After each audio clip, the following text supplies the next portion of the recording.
New details are emerging about the Nigerian military and a secret mass abortion program. A report from Reuters claims that members of the Nigerian military forced at least 10,000 women and girls to end their pregnancies in the past decade, many of whom were kidnapped and raped by militants. The report comes as Nigerian President Buhari attends the U.S.-Africa Leaders Summit in Washington, D.C. this week. And joining us tonight in our studio is Dede Laugesen from Save the Persecuted Christians. Dede, great to have you on today. I mean, this is something absolutely that a lot of people don't know about. This horrifying. I mean, these women and girls have been victimized multiple times. Talk to us about that. Multiple times. Many of these women are just coming out of the terrorist dens in northern Nigeria, where Boko Haram, ISWAP, Ansarut, and Fulani militants are very active and taking lives every day.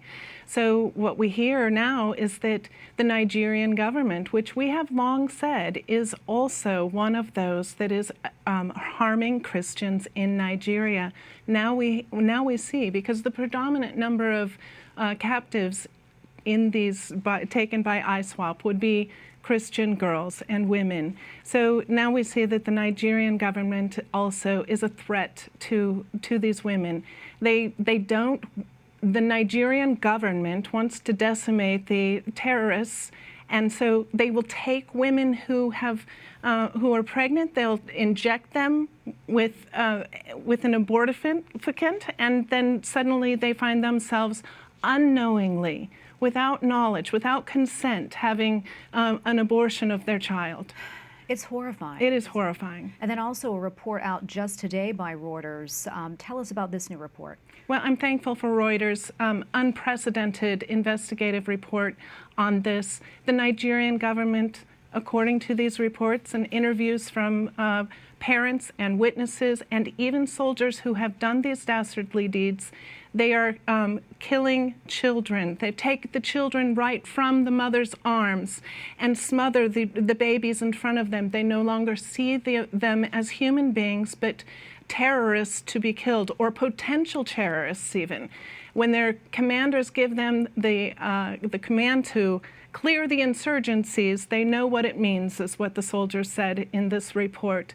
So they're killing children 14 on down to just born, and forcibly aborting without consent from women who have just come out of captivity. They've already been ruined in so many ways, and then to have their rescuers violate them in such a way, it is beyond the pale. It is time for the U.S. government to recognize what is happening to Christians in Nigeria. A genocide is happening. Dede, this is all really, honestly, it's unimaginable. And as we mentioned, Nigeria's president, that is going to be in Washington this week. Do you think talk of these atrocities will come up in these meetings? Well, it's really unfortunate that the United States and even some NGOs, the U.S. Institute of Peace, is hosting a conversation with President Muhammadu Buhari on Friday afternoon. And the U.S. government last year, in 2021, dropped Nigeria from the countries of particular concern list, which is a State Department list. It's a requirement from the 1998 International Religious Freedom Act that if a country has widespread and systemic religious violence, that it must be listed. Secretary of State Pompeo listed Nigeria after much work by our organization and others to get it listed.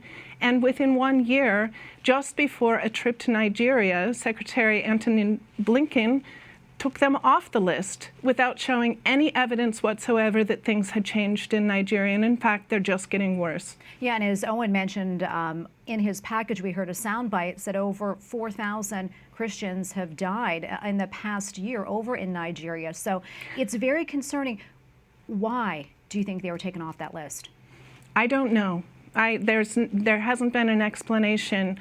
One Nigerian Christian dies every 2 hours, 4,650 in just the past year. You can do the math. It's every day. Nigerians are dying. It's the most dangerous place for Christians on the planet. Well, Dede, thank you for coming on and talking to us about this, shedding light on this subject and what the Nigerian people are going through. We appreciate it.